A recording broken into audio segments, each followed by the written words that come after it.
Pasiteri Bucyana wari umaze imyaka igera kuri 28 ari umushumba mu itorero ry'ivugabutumwa ry'inshuti mu Rwanda, yagiye mu kiruhuko cy'izabukuru agaragarizwa urukundo n'abakristo bakoranye umurimo w'Imana. Ibirori byo kumusezera byabaye kuri iki cyumweru tariki ya 29 Ukuboza 2019. Uyu mupasiteri ari umaze imyaka isaga 20 akorera umurimo w'Imana mu itorero ry'ivugabutumwa ry'inshuti mu Rwanda. Yashimiye abo bakoranye umurimo, anasaba abanyitorero gukomeza kurangwa n'indangagaciro z'itorero ry'ivugabutumwa ry'inshuti. Ndasaba Kristo itorero ry'ivugabutumwa ry'inshuti gukomeza kurangwa n'indangagaciro z'itorero z'inshuti. Dufite indangagaciro, yifuza yuko izi ndangagaciro zabaho. Hari ikintu cyavuze mu ndangagaciro ya mbere ni ugusenga. Jambo ry'Imana tugira ngo nitugire dusaba cyose dufite kwizera Imana izadukorera imirimo n'ibitangaza. Iyi ndangagaciro ituranga twabonye yuko ari ubusabane muzarugire mubigirane n'Imana, mubigirane na bagenzi banyu, gukorera mu mucyo. Ikintu cy'ingenzi cyane guharanira nawe kuko uyu murongo tugeza murabago mu gihugu cy'Ubwongereza abantu bose amahoro n'uwowe bakugutegeka batazabona umwami Imana. Aha kandi yaniseguye kuba bagenderanye nabi ababarira ku mugaragaro uwo baba baragiranye ikibazo wese mu itorero, kuko ngo ntazibana zidaterana amahembe. Hanyuma n'abandi baba baramubereye kuko nabyo bihura nabo babaye ku mugaragaro mu izina ryawe ibyo byose birajyana. Hari ibintu bivuga ngo narakomeretse n'abandi barakomeretse, rero dukwiye kuza tubibamo tukasaba imbabazi. Urukundo n'umutima wo gushyigikirana ni bimwe mu byakoze ku mutima Pastor Bucyana muri iri torero. Nabonye inshuti, nabonye abavandimwe, nabonye abantu bantera inkunga, itorero ryanjye ryateye inkunga, abo twafatanyije bantera inkunga. Rero itorero ry'ivugabutumwa icyo ndishimira n'abayobozi babo nuko twese duharanira amahoro.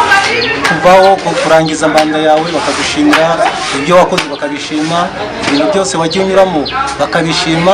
Rero ni itorero ryiza, burya itorero ryiza nirishimira umuntu rikagaragaza yuko yakoze imirimo myiza, rikamuherekeza neza. Nicyo ndishimira kugeza n'ubu. Abakristo nabo bakibuka ineza n'abakorera, nabo bakadushimira, bakatuba hafi, bakadusezeraho neza. Ibyo rero ndabishimira itorero ry'ivugabutumwa ry'inshuti. Inzitizi zari nyinshi mu rugendo rwo gukorera Imana. Pastor Bucyana Bernard yifashije intwaro yo kwihangana akomeza gukora umurimo w'Imana. Ijambo ry'Imana ratubwira ngo uwihanganye akagera imperuka niwe usanira. Ubu rero ngeze aha ngaha kubera nihanganiye ibibazo. Yakomeje agira inama abasigaye mu murimo w'ivugabutumwa kugira ngo nabo babashe kwihangana, kuko ngo kwihangana ari byo bituma umuntu wese agera ku cyo yiyemeje. Cyane nabagira inama yo kwihangana. Ijambo ry'Imana ratubwira ngo muri Yakobo igice cya 12 hahirwa umuntu wihanganira imugerageza, namara kwemerwa azambika ikamba ry'ubugingo Imana yasezeranije abayikunda. Rero ndatekereza yuko ikintu kinagira inama cyane abakozi b'Imana no kwihangana. Iyo wihanganiye muri uyu murimo uranesha, urugamba rurutsinda, ariko iyo utihanganye ntushobora kunesha. Rero ijambo ryo kwihangana niryo ngomba kubabwira. Kwihangana niko gutuma ugera ku ntsinzi. Umuvugizi w'itorero ry'ivugabutumwa ry'inshuti mu Rwanda, Reverend Mupenda Aaron, yashimiye ubwitange n'umuhati byagaragajwe na Pastor Bucyana Bernard kubaka no kuzamura itorero. Reverend Bucyana Bernard ni umwe mu bashumba ba Église Évangélique des Amis, yakoreye Imana amaze imyaka 28. Yabayeho ari umuvugabutumwa, ahabwa inshingano zo pastor ubumenyerezwa, hanyuma ajya gusengerwa nk'umushumba cyangwa se Reverend Pasteur. Rero mu by'ukuri yakoze imirimo itandukanye y'ubushumba mu ntara zitandukanye z'igihugu cyacu. Ubu rero yari pasiteri unyungirije hano kuri siège, yari ahamaze imyaka 2. Uyu munsi rero Bucyana yagiye mu kiruhuko cy'izabukuru, ariko nk'umuntu tuzirikana wakoreye itorero imyaka myinshi, imyaka 28 ni myinshi, ni nka hafi 1/2 cy'ubuzima bwe. Rero mu by'ukuri twaba tumushimira uburyo yabaye intwari, yakoze umurimo. Abantu benshi baje kuri Yesu kubwe ababwiriza, yayoboye amatorero atandukanye mu itorero ryacu, yakoze mu nzego zitandukanye z'itorero. Ubu rero akaba agiye mu zabukuru, ari ku cyicaro gikuru cy'itorero. Rev Bucyana Bernard yatangiye gukora umurimo w'Imana muri iri torero ry'ivugabutumwa ry'inshuti mu Rwanda mwaka w'1991, aho yakoze mu ntara zitandukanye z'igihugu no mu mujyi wa Kigali ahari amatorero y'ivugabutumwa ry'inshuti mu Rwanda. Natangiye muri 1991, ntangira umurimo w'Imana, ntangira hari i Kanombe. Nagiye nkora rero ahantu hatandukanye, hanyuma mvuye i Kanombe nagiye gukorera Byangabo, mvuye Byangabo nagiye gukorera mu Ijende, mvuye Jenda nagiye gukorera Musanze, mvuye Musanze nagiye gukorera Butaro, mvuye Butaro nagiye gukorera Gisenyi, mvuye Gisenyi naje gukora umurimo w'Imana nk'umupasiteri ushinzwe urubyiruko muri Eyare. Nabwo nakoze ndahakora imyaka ndi hamwe n'urubyiruko.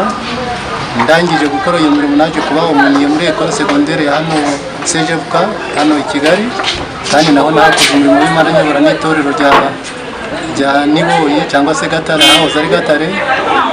Ndangije aho ngaho nagiye kuba umubwiriza mukuru, umubwiriza muri region y'Amajyaruguru, aho nakoze imyaka 7. Mvuye hariya naragarutse nkora muri region ya Kigali umwaka umwe, kandi nabyo byagenze neza. Ndangije rero nakoze nk'umubwiriza mukuru wungirije mu torero ry'ivugabutumwa ry'inshuti mu Rwanda.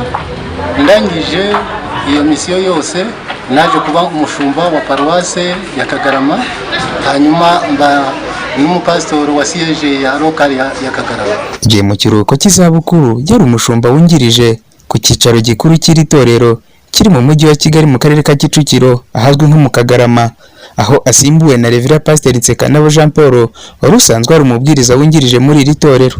Asimbuwe na Rev Nsekanabo Jean Paul, afite izindi nshingano muri representation legale, ariko kandi nanone kubera ko itegeko rivuga ko ku cyicaro gikuru cy'itorero kiyoborwa n'ubuvugizi, urumva ko n'ubundi abasigaye hano n'ubundi ni nabo babifite mu nshingano kuba bahayobora. Ni ugufatikanya, ari nanjye ndahari, ari nuje Rev Jean Paul nawe arasanze, ariko kandi dufite n'abakuru b'itorero, dufite n'abakristo, dukorera igenamigambi hamwe, hanyuma tukarishyira mu bikorwa twese, ntabwo dukorera igikorwa cy'umuntu. Aho ikiruhuko cy'izabukuru afite imyaka 59, aho yari amaze imyaka irenga 28 akorera umurimo w'Imana mu itorero ry'ivugabutumwa ry'inshuti mu Rwanda ryatangiye mu mwaka w'1986. Ubu rikaba rimaze kugera mu turere tugera kuri 18 mu Rwanda, aho rifite amatorero agera kuri 75 n'abakristo barenga 10,000. Muri ibirori byo kumusezera yeretswe urukundo n'abanyetorero, aho bafatanyije kuyobora abo mu muryango we ndetse n'inshuti z'umuryango, ubundi bamuhundagaza w'impano zo kumushimira ubwitange yagaragaje mu itorero ndetse n'urukundo yaberetse. Rev Pasteur Bucyana Bernard yicajwe ku ntebe y'icyubahiro, agirwa umujyanama mukuru w'itorero nk'umuntu w'inararibonye mu murimo w'Imana. Ngewe ndija Aime Desire Izabayo kuri DMTV Online na domanews.rw.